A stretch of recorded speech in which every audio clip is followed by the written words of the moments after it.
Guys, welcome back to our channel. എല്ലാ കൂട്ടുകാർക്കും നമ്മുടെ പുതിയൊരു വീഡിയോയിലോട്ട് സ്വാഗതം. അപ്പൊ ഇന്നത്തെ വീഡിയോ എന്ന് പറയുന്നത് കുറച്ച് കൂട്ടുകാർക്ക് നമ്മളോട് ഇടയ്ക്കിടയ്ക്ക് ഇങ്ങനെ ചോദിച്ചുകൊണ്ടിരുന്ന ചോദ്യത്തിന് റിപ്ലൈ ആയിട്ടാണ് ഞങ്ങൾ വന്നത് കേട്ടോ. പെട്ടെന്ന് തന്നെ കാര്യങ്ങളൊക്കെ പറഞ്ഞിട്ട് ഞങ്ങൾ വീഡിയോ നിർത്താം, അധികമൊന്നും ബോറടിപ്പിക്കില്ല. അപ്പൊ പുതുതായിട്ട് ചാനൽ കാണുന്ന കൂട്ടുകാരുണ്ടെങ്കിൽ ചാനൽ സബ്സ്ക്രൈബ് ചെയ്ത് വീഡിയോ കാണുക കേട്ടോ. തൊട്ടടുത്താണ്ട് ബെൽബട്ടൺ പ്രസ് ചെയ്ത് ഓൾ എന്ന ഓപ്ഷൻ തന്നെ കൊടുക്കുക. അപ്പോഴേ ഞങ്ങൾ ഇടുന്ന വീഡിയോസിന്റെ നോട്ടിഫിക്കേഷൻ നിങ്ങളിലേക്ക് പെട്ടെന്ന് തന്നെ വരുള്ളൂ.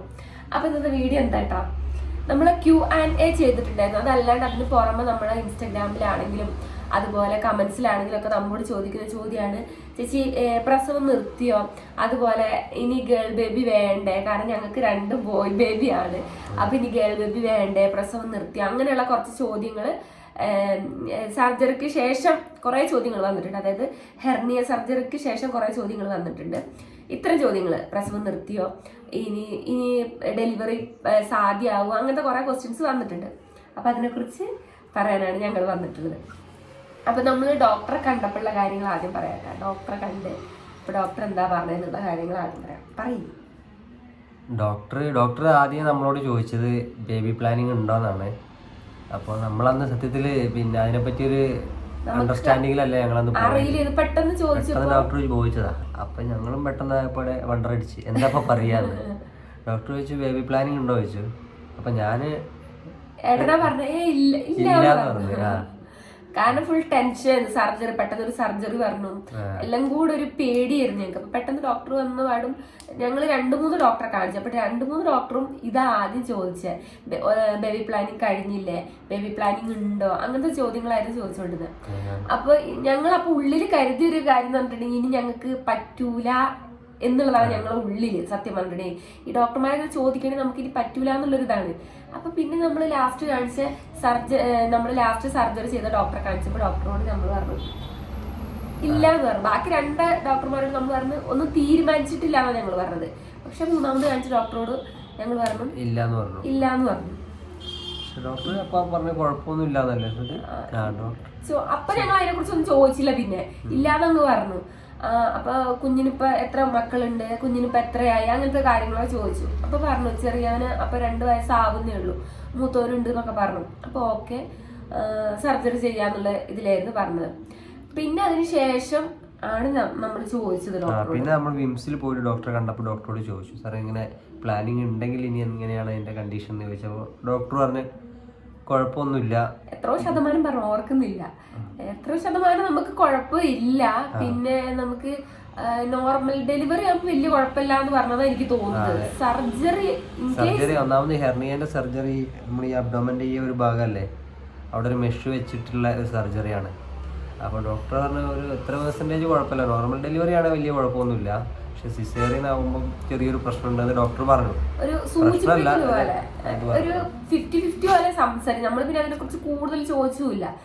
ഞങ്ങൾ തന്നെ സ്വന്തം ഇങ്ങനെ അയ്യോ ഇനിയിപ്പോ ഒരു ഡെലിവറി ഉണ്ടെങ്കിൽ ഒരു മെഷ് വെച്ചിരിക്കുകയാണ് ഉള്ളില്, വയറ് വീർക്കുമ്പോൾ എന്തെങ്കിലും പ്രശ്നം ഉണ്ടാവും, ഞങ്ങൾക്ക് അതിൻ്റെ ഉള്ളിൽ അങ്ങനത്തെ എന്താ പറയുക ചിന്തകളൊക്കെ ആയിരുന്നു. ഇനിയിപ്പോ ഇനി അഥവാ എനിക്ക് 2 നോർമൽ ഡെലിവറി ആയിരുന്നു. 3ാമത്തെ നമുക്ക് നോർമൽ ഡെലിവറി ചിലപ്പോൾ അല്ലെങ്കിൽ നമുക്കൊരു പ്രശ്നം വരും. കാരണം പിന്നെ ഒരു ഓപ്പറേഷൻ ചെയ്യാൻ വേണ്ടി പോവാണ്. ഓൾറെഡി ഒരു ഓപ്പറേഷൻ കഴിഞ്ഞൊരു മെഷ് ഉള്ളിലുണ്ട്, അതിന്റെ ഫിറ്റിങ് സംഭവങ്ങളൊക്കെ ഉണ്ട്. അപ്പൊ നമ്മൾ അതിനെക്കുറിച്ച് എന്താ പറയുന്നത്, ഒരു ഇനിയിപ്പം പറ്റൂല എന്നുള്ളതില്ല നമ്മളും. അപ്പൊ ഡോക്ടർ എനിക്ക് സത്യം പറഞ്ഞാൽ ആ ഒരു സമയത്ത് ഡോക്ടർ സംസാരിക്കുന്നത് എനിക്ക് മനസ്സിലില്ല. ആവശ്യമായിട്ട് എന്താ ഡോക്ടർ പറഞ്ഞത്, പറ്റുന്നതാണോ പറ്റില്ല എന്നാണോ? ഒരു 50-50 ആണ് സിസേറിയന്റെ കാര്യത്തിൽ. ഡോക്ടർ 50-50 അല്ല, അതൊരു ചെറിയ റിസ്ക് ഉണ്ട് എന്ന് പറഞ്ഞു. ചെറിയ റിസ്ക് ഉണ്ടെന്നാ പറഞ്ഞത്, വലിയതൊന്നും പറഞ്ഞില്ല കേട്ടോ. എത്രയോ പേര്. പിന്നെ എനിക്കൊരു കമന്റ് വന്നിട്ടുണ്ട്, ചേച്ചി എന്റെ ഹെർണിയ കഴിഞ്ഞിട്ട് ഞാൻ ഡെലിവറി കഴിഞ്ഞു, അങ്ങനെ കഴിഞ്ഞ ഒരു കുട്ടി എനിക്ക് കമന്റ് ചെയ്തിട്ടുണ്ട്. ഞാൻ ചേട്ടന് പറഞ്ഞത് അതാണ്. അപ്പൊ നമുക്ക് വലിയ റിസ്ക് ഇല്ല തോന്നുന്നത്. നമ്മൾ എന്താണെങ്കിലും ഡോക്ടറെ കാണുക, ഡോക്ടറെ കണ്ടിട്ട് എന്താണ് കുഴപ്പമില്ല എന്ന് പറയുകയാണെങ്കിൽ ഓക്കെ. നമ്മളിനിയിപ്പോ ഇനി നമുക്ക് ഇനി ഒരു പ്ലാനിങ് ഉണ്ടെങ്കിൽ നമ്മളൊരു സർജൻ ആദ്യം കാണും. അതിനുശേഷം നമ്മളിപ്പോ കാണിച്ച സർജനെ തന്നെ ആയിരിക്കും കാണിക്കുക. അതിനുശേഷം ഞങ്ങളൊരു എന്താ പറയുന്നത് ഗൈനക്കോളജിസ്റ്റിനെ കാണും. അതെല്ലാം കണ്ടിട്ട് നമ്മൾ ഇനി ഒരു ബേബി പ്ലാനിങ് ഉണ്ടെങ്കിൽ നമ്മൾ അതിനെക്കുറിച്ചൊക്കെ മുന്നോട്ട് ചിന്തിക്കണം. നമുക്ക് റിസ്ക് എടുത്തിരിക്കും ഒന്നും കുഴപ്പമില്ല, കാരണം നമുക്ക് 2 കുഞ്ഞുങ്ങളുണ്ട്, നമ്മൾ ഹാപ്പിയാണ്. പിന്നെ ചോദിച്ചൊരു കാര്യം എന്ന് പറയുന്നത്, അപ്പൊ അല്ല ബേബി പ്ലാനിങ്ങിന്റെ കാര്യം അതാണ്. നമ്മളിപ്പോ നിലവിലെ അങ്ങനെ ഒരു സംഗതിയെ ചിന്തിച്ചിട്ടില്ല. ഇനി അങ്ങനെ എന്തെങ്കിലും ഉണ്ടെങ്കിൽ അതിന് നല്ല വിദഗ്ധരായ ഡോക്ടർമാരുടെ ഉപദേശം തേടിയതിനു ശേഷം നോക്കും. നമ്മൾ എടുത്തു ചാടി ഒന്നും ചെയ്യുന്നില്ല. പിന്നെ നമ്മളിതിൽ ഹാപ്പിയാണ്, കുഴപ്പമൊന്നുമില്ല. പിന്നെ ബേബി ഗേൾ വേണ്ടെന്ന് കുറെ കുട്ടികൾ ചോദിച്ചിട്ടുണ്ട്, കുറെ കൂട്ടുകാർ ചോദിച്ചിട്ടുണ്ട്. ബേബി ഗേൾ എന്ന് പറയുമ്പോൾ നമുക്ക് ആഗ്രഹമുള്ളത് തന്നെയായിരുന്നു. കാരണം അപ്പു ആയതിനു ശേഷം ഞങ്ങൾ ആഗ്രഹിച്ചത് ഒരു ബേബി ഗേളിനെ തന്നെയാണ്, അല്ലേ? അത് നോർമലായിട്ട് എല്ലാവരും ആഗ്രഹിക്കുന്ന ഒരു കാര്യമായിരിക്കും, ഒരാണാണെങ്കിൽ ഒരു പെണ്ണ്, അങ്ങനെ. പിന്നെ ദൈവം നമുക്ക് രണ്ടുപേരെയും എന്താ പറയുന്നത് ഒരു കുഴപ്പമില്ലാണ്ട് തന്നു. അതന്നെ വലിയ അനുഗ്രഹമായിട്ടാണ് ഇപ്പൊ കരുതുന്നത്. കാരണം നമുക്ക് കുഞ്ഞുവിനെ പ്രഗ്നന്റ് ആയ സമയം നമുക്ക് അവനെ കിട്ടൂല്ലെന്നും കൂടെ അറിയില്ലായിരുന്നു. കാരണം ബ്ലീഡിങ് ഒക്കെ ആയി, അബോർഷൻ നടക്കാൻ സാധ്യത ഉണ്ട് എന്നൊക്കെ പറഞ്ഞതായിരുന്നു. പിന്നെ കുറെ ഇഞ്ചക്ഷൻ ഒക്കെ എടുത്തു, ബെഡ് റെസ്റ്റ് ആയിരുന്നു. അപ്പൊ ഞാനൊരു ഗേൾ ബേബി വേണമെന്നൊന്നും മനസ്സിൽ ചിന്തിച്ചിട്ടില്ല. ദൈവം തരുന്ന കുഞ്ഞിനെ ആരോഗ്യത്തോടെ തരണേ, ഒരു കുഴപ്പമില്ലാണ്ട് തരണേന്ന് മാത്രമേ ചിന്തിച്ചുള്ളൂ. അതുകൊണ്ട് ഞങ്ങൾ അതിനുശേഷം ഡെലിവറി കഴിഞ്ഞപ്പോൾ ഒരു ആൺകുഞ്ഞാന്ന് പറയുമ്പോൾ ഞങ്ങൾക്ക് വലിയൊരു പ്രശ്നമോ കാര്യങ്ങളോ ഒന്നുമില്ല. കാരണം അതിനെങ്കിലും കിട്ടിയല്ലോ എന്നുള്ളൊരു സന്തോഷത്തിലായിരുന്നു ഞങ്ങള്. അപ്പൊ ബേബികൾ ഇപ്പൊ വേണ്ടേന്നൊക്കെ പറയുമ്പോൾ നമുക്ക് വലിയ കുഴപ്പമില്ല. കാരണം നമ്മൾ ഈ രണ്ടെണ്ണത്തിൽ തൃപ്തരാണ്. ഇനിയിപ്പോ അഥവാ ഇനി ചില കൂട്ടുകാർ ചോദിക്കും, ഇനിയിപ്പം ഹെർണിയന്റെ സർജറി ഇല്ലായിരുന്നെങ്കിൽ ഇനി ഒരു ബേബി ഗേളിനെ അങ്ങനത്തെ ക്വസ്റ്റ്യൻ വരികയാണെങ്കിൽ എന്താ പറയാ? ഇതിപ്പോ ഹെർണിയന്റെ സർജറി ഒന്നും ചെയ്തിട്ടില്ല, മൂന്നാമതൊരു ബേബി ഗേൾ വേണം എന്ന്. അങ്ങനെയാണെങ്കിൽ നമ്മൾ എന്തായാലും ആ രീതിയിൽ ചിന്തിച്ചേനെ. കാരണം ഇപ്പൊ ഈ ഒരു റിസ്ക് കൂടി ഏറ്റെടുത്തിട്ട് ചെയ്യണ്ടേ, അതുകൊണ്ട് ഇല്ലാതെ ഉള്ളു. അല്ലെങ്കിൽ നമുക്ക് അങ്ങനെ ഒരു പ്ലാനിങ് ഒക്കെ ഉണ്ടായിരുന്നു. എന്താണ് പറഞ്ഞാ പിന്നെ നമ്മൾ വിചാരിക്കുന്നത് പോലെ അല്ലല്ലോ, കിട്ടുന്നത് എങ്ങനെയാണെന്ന് നമ്മുടെ ജീവിതത്തിൽ അറിയുള്ളൂ. പിന്നെ കിട്ടുന്ന ആരോഗ്യത്തോടെ ചെയ്യാനേ പറ്റുള്ളൂ, ബാക്കിയൊക്കെ ദൈവത്തിന്റെ കയ്യിൽ എന്ന് പറയുന്നത്. അപ്പൊ അതാണ് സംഭവം. ബേബി ഗേള് കിട്ടണം എന്നൊക്കെ ആഗ്രഹമൊക്കെ ഉണ്ട്. ഇനി ഞങ്ങൾക്ക് ആഗ്രഹം ഒന്ന് ഞങ്ങൾ മാറ്റി വെച്ചിട്ടുണ്ട്. കാരണം ഇപ്പൊ നമുക്ക് നിലവിലുള്ള കണ്ടനത്തിന് നല്ലോണം മുന്നോട്ട് പഠിപ്പിച്ച് വിദ്യാഭ്യാസം എല്ലാം കൊടുത്ത് അവരെ വളർത്തിക്കൊണ്ടിരുന്നത് മാത്രമേ ഉള്ളൂ. ഇപ്പൊ നിലവിലൊരു ബേബി പ്ലാനിങ് ഇല്ല. ഇനി അഥവാ ഇനിയിപ്പോ ഞങ്ങള് എന്തെങ്കിലും ഒരു കാരണവശാൽ ഇനി സർജനൊന്നും നമ്മൾ കാണാൻ പോകുന്നുണ്ട് കേട്ടോ. ആ ഒരു സമയം ഞാൻ ഇതിനെ കുറിച്ച് എനിക്ക് സത്യം പറഞ്ഞ സർജനോട് സംസാരിച്ച് ഡോക്ടറോട് സംസാരിച്ച് ഒന്നും എനിക്ക് ഓർമ്മയില്ല ആ സമയത്ത്. പിന്നെ ഞങ്ങൾ ആ ഒരു കാര്യത്തിനെ കുറിച്ച് അധികം സംസാരിച്ചിട്ടില്ല അല്ലേ. ഈ ഒരു സർജറി വേണമെന്ന് പറഞ്ഞപ്പോ എത്രയും പെട്ടെന്ന് ഏറ്റവും മാക്സിമം അടുത്തുള്ള ഡേറ്റില് ഈ സർജറി ചെയ്യാന്നുള്ള ആ ഒറ്റ ചിന്തയുണ്ടായിരുന്നു. അപ്പൊ നമ്മൾ അവിടെ ബേബി പ്ലാനിങ്ങിനെ കുറിച്ച് അങ്ങനത്തെ കാര്യങ്ങളൊന്നും ചിന്തിച്ചില്ല. വേഗം ഡേറ്റ് ഡോക്ടറോട് ചോദിച്ചപ്പോൾ ഡോക്ടർ ഏറ്റവും അടുത്ത ഡേറ്റാണ് നമ്മള്. ആ ഡേറ്റിൽ തന്നെ നമ്മൾ പോയി സർജറിക്ക് അഡ്മിറ്റ് ആയി, വേഗം സർജറി ചെയ്തു, അതിന്റെ റെസ്റ്റ് കംപ്ലീറ്റ് ചെയ്തു, അങ്ങനെ അങ്ങ് പോവുക ചെയ്തത്. അതേ ഉള്ളൂ. അപ്പൊ നമ്മൾ ഇനിയൊന്നും സർജറി ഒന്ന് കാണണം നമുക്ക്. അതായത് എനിക്ക് പെയിന് കാര്യങ്ങളൊക്കെ കുറവുണ്ട്, പക്ഷെ ആ ഒരു എന്തോ ഒരു ചെറിയ നമുക്ക് ഈ ചൊറിച്ചൊക്കെ വരുമ്പോൾ അവിടെ ചൊറിഞ്ഞ ആ ഫീലൊന്നും കിട്ടുന്നില്ല. അങ്ങനത്തെ ചെറിയ സംഭവങ്ങളൊക്കെ തോന്നുന്നുണ്ട്. അപ്പൊ അതൊന്നും കൊണ്ട് നമുക്ക് കാണിക്കണം. അപ്പൊ ആ ഒരു ടൈമിൽ നമുക്കൊന്നും കൂടെ കൺഫേം ചെയ്യും ഈ ഒരു കാര്യം. നമുക്ക് പ്ലാനിങ് ഇല്ല, എന്നാലും വെറുതെ ഒന്ന് അറിഞ്ഞിരിക്കാം, നിങ്ങളിലേക്ക് എത്തിക്കാലോ. ഡോക്ടറെ എങ്ങനെയാണ് ഇനി പറ്റുമോ എന്നൊക്കെ നമുക്ക് ചോദിച്ചു നോക്കാം. അപ്പൊ അത്ര കേട്ടോ. നിലവില് ചോദിച്ച കൂട്ടുകാർക്ക് വേണ്ടിയുള്ള റിപ്ലൈ ആണ്. ഞങ്ങൾക്ക് നിലവിൽ ബേബി പ്ലാനിങ് ഒന്നുമേ ഇല്ല. ബേബി ഗേളിന് ആഗ്രഹം ഉണ്ടോ ചോദിച്ചാൽ ആഗ്രഹം ഉണ്ടായിരുന്നു, എന്നാൽ ഇപ്പൊ ഇല്ല. ഞങ്ങൾ ഈ രണ്ടെണ്ണത്തിൽ തൃപ്തരാണ്. കാരണം പറഞ്ഞല്ലോ, സെക്കൻഡ് ഡെലിവറി ഞങ്ങൾക്ക് ഭയങ്കര ഒരു എന്താ പറയുക പ്രശ്നമായിരുന്നു. കുഞ്ഞുവിന്റെ കാര്യത്തിൽ നമുക്ക് കിട്ടൂല്ല എന്ന് തന്നെ പേടിയായിരുന്നു. അപ്പൊ അങ്ങനെ ഇരിക്കുമ്പോൾ അവനെ കിട്ടുമ്പോൾ നമുക്ക് ഒത്തിരി സന്തോഷമായിരുന്നു കേട്ടോ. അപ്പൊ എന്താണ് ഇനിയൊന്നുമില്ലല്ലോ, വേറെ പ്രത്യേകിച്ച് ഒന്നുമില്ല. ഈ ഒരു വിഷയത്തിൽ ഇങ്ങനെ ഒരു എക്സ്പ്ലെയിൻ ചെയ്യാൻ വേണ്ടി വന്നതാണ്. കുറച്ച് കൂട്ടുകാർ ചോദിക്കുന്നുണ്ട്, പിന്നെ ഹെർണിയ ഓപ്പറേഷൻ പെയിൻഫുൾ ആണോ, അങ്ങനെയൊക്കെ കുറച്ച് കൂട്ടുകാർ ഹെർണിയ ചെയ്യാൻ വേണ്ടി നിൽക്കുന്നുണ്ട്. അപ്പൊ അവരോട് പറയാനുള്ളത്, നമ്മൾ സർജറി ചെയ്യുമ്പോൾ ഒന്നും അറിയില്ല, അത് വേറെ കാര്യം.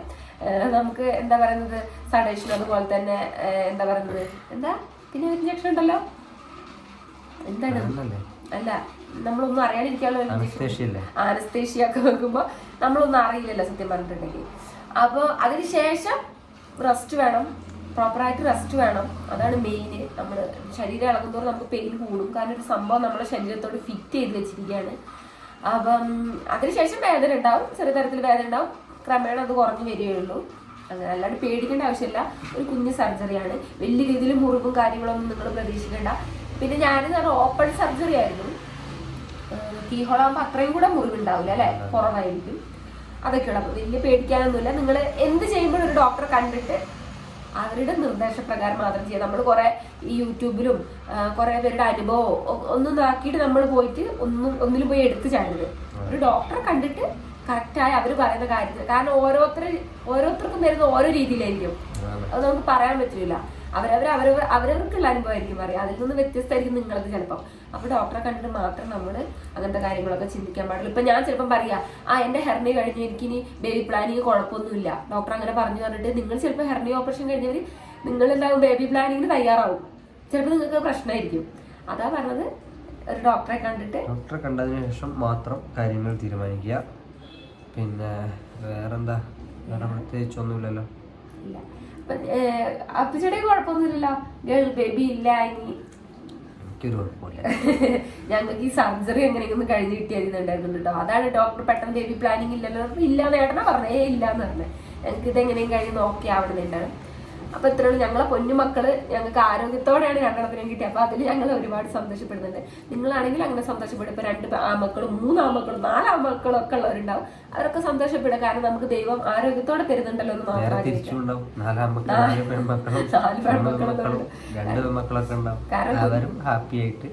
ആണ് പെണ്ണ് വ്യത്യാസമില്ലാണ്ട് നമ്മള് തൃപ്തിപ്പെടുക. പിന്നെ കുഞ്ഞുങ്ങൾ എന്ന് പറയുമ്പോൾ നമുക്കറിയില്ല എന്താ പറയുന്നത്, ആരോഗ്യത്തോടെ തരാൻ വേണ്ടി പ്രാർത്ഥിക്കുക. പിന്നെ നമുക്ക് കുഞ്ഞുങ്ങൾക്ക് എന്തെങ്കിലും പ്രശ്നം ഉണ്ടാവും, നമുക്ക് കണ്ടു നിൽക്കാനാവില്ല. അപ്പൊ ഏത് കുഞ്ഞാണെങ്കിലും നമുക്ക് ആരോഗ്യത്തോടെ തരാൻ വേണ്ടി പ്രാർത്ഥിക്കാം. അപ്പൊ അത്രയൊക്കെ ഉള്ളു. ഈ കാര്യം ഒന്ന് പറയണമെന്നുണ്ടായി. അപ്പൊ ഞാൻ കൺഫേം ചെയ്തിട്ട് ഞങ്ങൾ ഡോക്ടർ പറ്റൂല എന്നുള്ള രീതിക്ക് സംസാരിച്ചിട്ടില്ല ബേബി പ്ലാനിങ്. ഒരു 50-50 രീതിയിൽ സംസാരിച്ചത്. എനിക്ക് അത് കറക്റ്റ് ആയിട്ട് ഒരു ഓർമ്മ കിട്ടുന്നില്ല, കാരണം നമ്മൾ ഈ ഒരു ടെൻഷൻ ഒന്നും കൂടെ പറയുക, ടെൻഷനും കാര്യങ്ങളാകുന്നുണ്ട്. അപ്പൊ നിങ്ങൾക്ക് കറക്റ്റ് ആയിട്ടുള്ള ഒരു ആൻസർ വേണമെങ്കിൽ നമ്മള് ഇതിന്റെ ഇടയിൽ ഒന്ന് ഡോക്ടറെ കാണിക്കാൻ പോകുന്നുണ്ട്.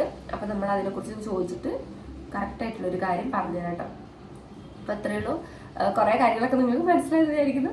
അപ്പൊ പുതിയൊരു വീഡിയോ ആയിട്ട് ഞാൻ പെട്ടെന്ന് തന്നെ വരാം. ഞങ്ങൾ പെട്ടെന്ന് തന്നെ വരാം. അതുവരെ എല്ലാ കുട്ടികൾക്കും tata, bye bye, see U.